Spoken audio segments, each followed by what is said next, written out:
So as far as this nightlife conversation. Yes. So Yes. I thought the party was called R&B Only, but it's Ladies Love R&B. Ladies of R&B. So R&B Only is another part. It's somebody else's.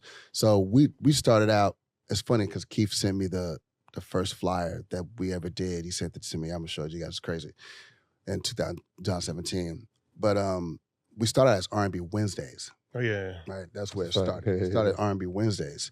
And we were with Ruggs at SL Lounge. And I'm going to keep it real about that too, right? I had no idea that was like, that we were going to build that business. I didn't even look at that as a business initially. It was kind of like, how the pitch was. It's crazy how we even started doing that party, right? I was, like 2016, I went through like a wild breakup, right? There was this girl I thought I was going to marry and the shit just didn't work out, right? And she ended up getting married to somebody else really quickly, right? Very quickly, right? And got pregnant and everything else. So it was like, wow.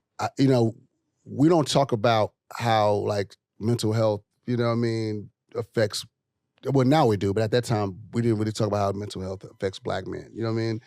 And I remember sitting up, that year was so crazy because it was like my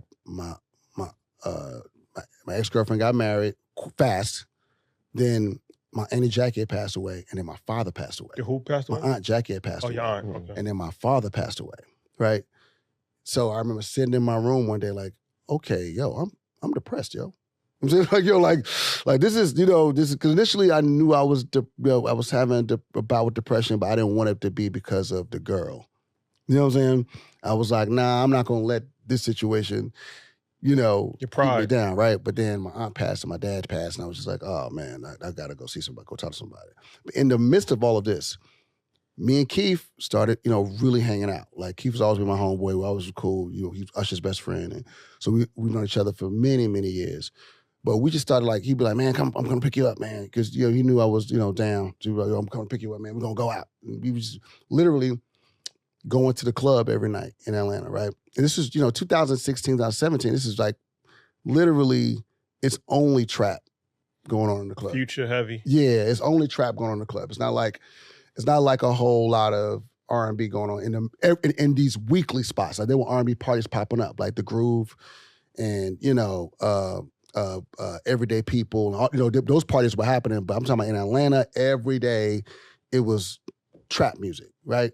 And then what started happening was we'd be at the party, we'd be like, man, this party's so weak. You know what I mean? like it felt dark. You know what I mean? It just feels dark. The energy's dark. Everybody fights breaking out because the music make you want to fight. You know what I mean? Then something started to happen, right? We started going to these parties, and like around like 11:45, right, the DJ would go into an R&B set, whether it was an old school R&B set, 90s, or he would play R&B for like 30, 45 minutes. And you would actually see the energy of the crowd lift, right? Like you see the girls start dancing, you see, you know what I mean? And you actually saw it.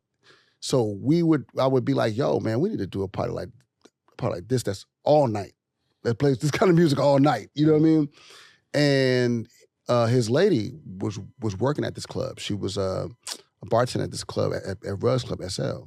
And we would always go kick it, go see Janine, and and she said Ruggs came to her, was like, yo, your boyfriend is here all the time. To my Keith, your boyfriend's here all the time. Like, why don't you have him come do a party? You know what I mean? And she was the one, at first, like, I wasn't quite sure y'all would do a party at SL, but she told him about it, and he was like, let me talk to Brian about it. He came to talk to me about it. He was like, yo, man, look, I don't know if there's any money in it like that. At least we'll be able to hear the music we want to hear, and we get the drink for free. That was basically the pitch. You know what I mean? I was like, well, I'm in. You know what I'm saying? Like, okay. And I think the first week, maybe we made like I think we walked away with $60 a piece, something crazy. But then what happened was we had such a good time the first night, right? And Ruggs told us, he was like, yo, I'm telling you, man, this song did. Like, it was only maybe 10 people in there the first Wednesday, 20 people maybe. But Ruggs was like, yo, this is going to jump. I'm telling you, like, don't quit. Like, let's just keep doing it. And like a month later, bro, like the party was lit. Like, and it stayed. When did it go to Red Martini? We went to Red Martini in 2019. No, I'm sorry. in 2020. Yeah. 2020, because we were at Medusa. That's what I said. The first one was in the Medusa. We were at Medusa before. And then and Medusa, they had some management issues or whatever, Medusa, and we had to move the party. No, yeah, we ended up moving the party. Moved the party to Red Martini. Red Martini. It's been there ever since. And the location, like Red Martini is just one of them spots. It's just like, it's easy to go to. Everybody knows where it's at. You know what I mean? Mm-hmm. And we literally, in 2020 is when I was like, 2021 is when I was like, yo, we doing this, like this is a business now, bro. Let's really expand it. So then that led us into doing Vegas. We did Usher's after parties for Vegas. So we made a deal, did Usher's after parties for Vegas. Then we ended up going to Dubai. Then we ended up doing something in Toronto. And so it started turning this thing where we started doing pop-ups. Then we had Houston for like a year and a half.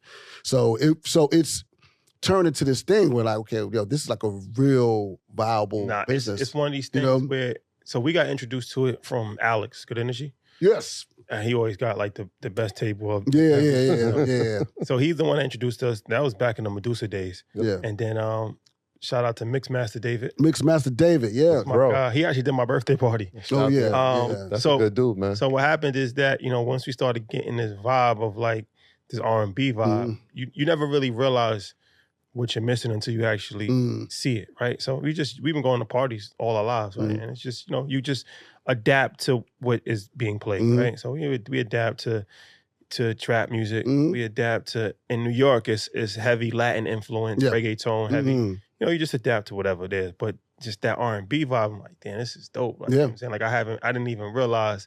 And then we interviewed Jimmy. So you ever heard of Jimmy Cafe in the Bronx? So the owner, Jimmy, legendary restaurateur, and he's had a bunch of different clubs and restaurants.